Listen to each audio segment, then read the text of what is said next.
अष्टोत्तरशतनामावलिः। ॐ प्रकृत्यै नमः। ॐ विकृत्यै नमः। ॐ विद्यायै नमः। ॐ सर्वभूतहितप्रदायै नमः। ॐ श्रद्धायै नमः। ॐ विभूत्यै नमः। ॐ सुरभ्यै नमः। ॐ परमात्मिकायै नमः। ॐ वाचे नमः। ॐ पद्मालयायै नमः। ॐ पद्मायै नमः। ॐ शुचये नमः। ॐ स्वाहायै नमः। ॐ स्वधायै नमः। ॐ सुधायै नमः। ॐ धन्यायै नमः।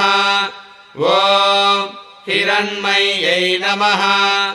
ॐ लक्ष्म्यै नमः।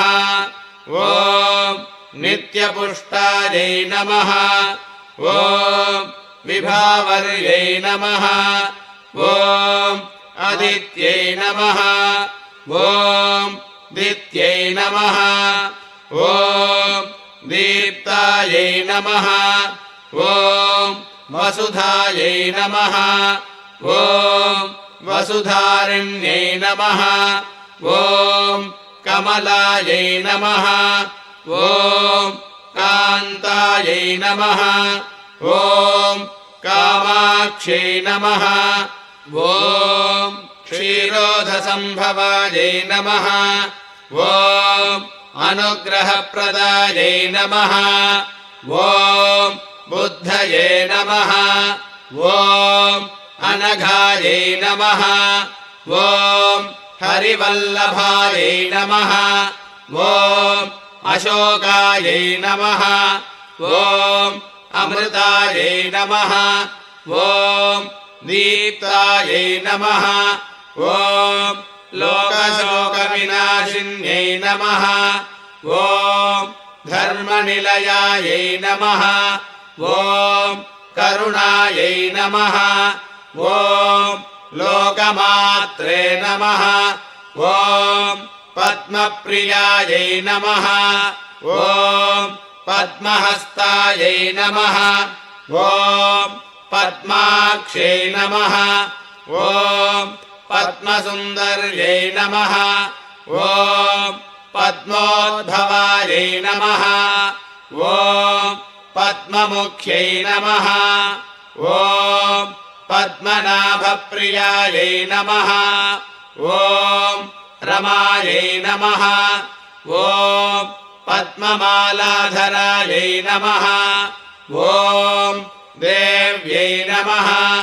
ॐ पद्मिन्यै नमः। ॐ पद्मगन्धिन्यै नमः। ॐ पुण्यगन्धायै नमः। ॐ सुप्रसन्नायै नमः। ॐ प्रसादाभिमुख्यै नमः। ॐ प्रभायै नमः। ॐ चन्द्रवदनायै नमः। ॐ चन्द्रायै नमः।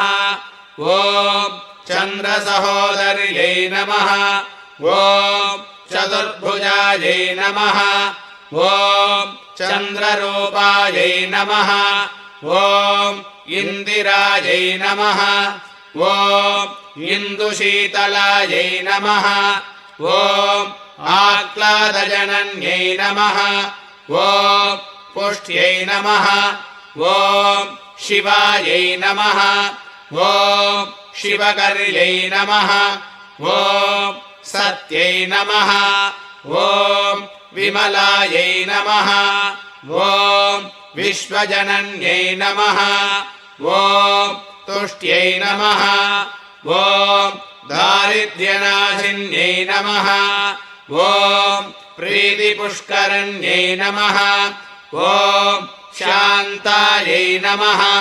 ॐ शुक्लमाल्याम्बरायै नमः ॐ श्रियै नमः ॐ भास्कर्यै नमः ॐ बिल्वनिलयायै नमः ॐ वरारोहायै नमः ॐ यशस्विन्यै नमः ॐ वसुन्धरायै नमः ॐ उदाराङ्गायै नमः ॐ हरिण्यै नमः ॐ हेममालिन्यै नमः ॐ धनधान्यकर्यै नमः ॐ सिद्धये नमः ॐ स्त्रैणसौम्यायै नमः ॐ शुभप्रदायै नमः ॐ नृपवेश्मगदानन्दायै नमः ॐ वरलक्ष्म्यै नमः ॐ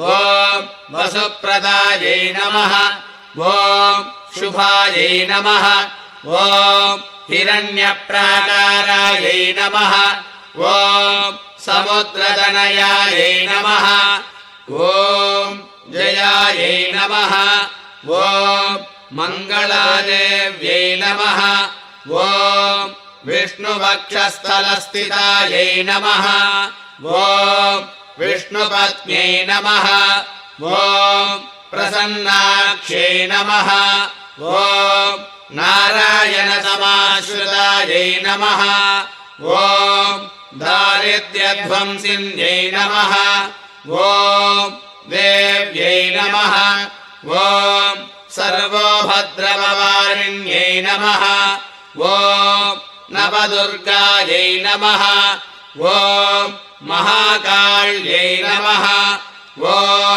ब्रह्मविष्णुशिवात्मिकायै नमः ॐ त्रिकालज्ञानसम्पन्नायै नमः ॐ भुवनेश्वर्यै नमः ॐ वरलक्ष्म्यै नमः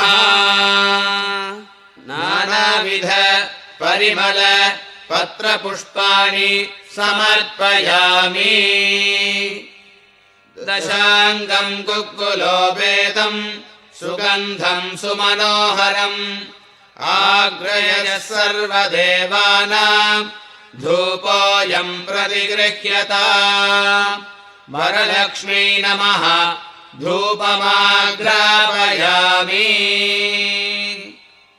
साध्यं त्रिवर्तिसंयुक्तं वह्निना योजितं मया दीपं गृहाण देवेशि त्रैलोक्यतिमिरापहम् वरलक्ष्म्यै नमः दीपं दर्शयामि